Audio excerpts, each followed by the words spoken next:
नमस्कार दोस्तों, आज हम बात करेंगे भारत के इतिहास की एक अत्यंत महत्वपूर्ण घटना के बारे में, 1857 की क्रांति, जिसे भारत के स्वतंत्रता का प्रथम संग्राम भी कहा जाता है।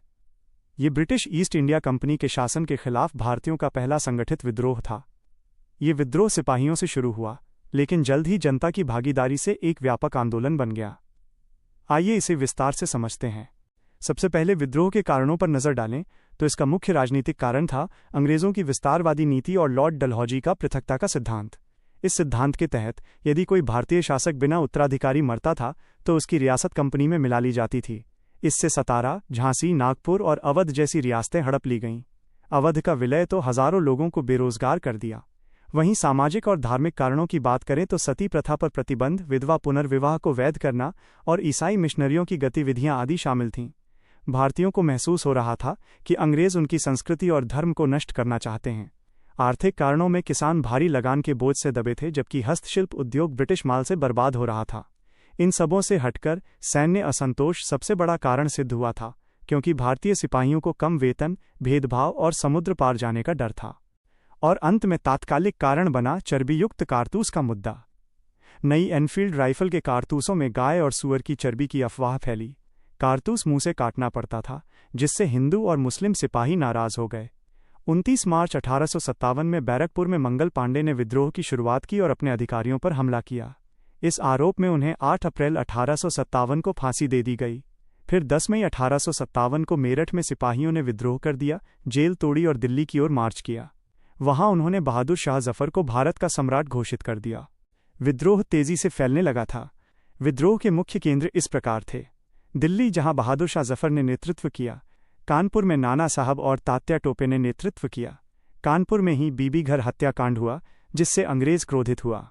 लखनऊ में मोर्चा संभालते हुए बेगम हजरत महल ने अवध में विद्रोह का संचालन किया। झांसी में रानी लक्ष्मीबाई ने अंग्रेजों से डटकर मुकाबला की। वे तात्या टोपे के साथ ग्वालियर तक लड़ीं। बिहार में कुंवर सिंह ने जगदीशपुर से विद्रोह का नेतृत्व किया। अन्य नेताओं में खान बहादुर खान ने बरेली में और मौलवी अहमदुल्ला ने फैजाबाद में भी सक्रिय थे। हालांकि विद्रोह बहादुरी भरा था, लेकिन असफल रहा।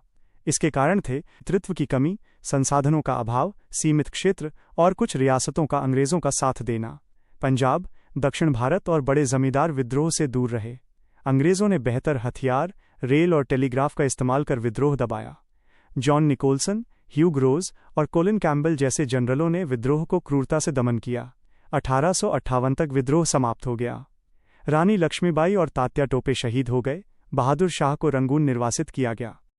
1857 का विद्रोह समाप्त तो हुआ, किंतु इसके परिणाम दूरगामी थे। कंपनी शासन समाप्त हो गया और 1858 में ब्रिटिश क्राउन ने सीधे भारत का शासन संभाला। महारानी विक्टोरिया की घोषणा से भारतीयों को कुछ अधिकार मिले। पृथकता सिद्धांत समाप्त हुआ। सेना में भारतीयों की संख्या कम की गई। यह विद्रोह राष्ट्रीय चेतना जागृत करने वाला था और आगे के स्वतंत्रता आंदोलन की नींव बना। वीडी सावरकर ने इसे प्रथम स्वतंत्रता संग्राम के नाम से संबोधित किया है। इतिहास गवाह है कि हम ताकत में कम नहीं थे, बस तालमेल में पीछे रह गए। जहां विद्रोहियों के पास कोई एक ठोस भविष्य की योजना नहीं थी, वहीं अंग्रेजों के पास आधुनिक संचार और फूट डालो और राज करो की चाणक्य नीति थी। 1857 की विफलता ने हमें सिखाया कि बिना एकता और आधुनिक तकनीक के सिर्फ जज्बे से जंग नहीं जीती जा सकती।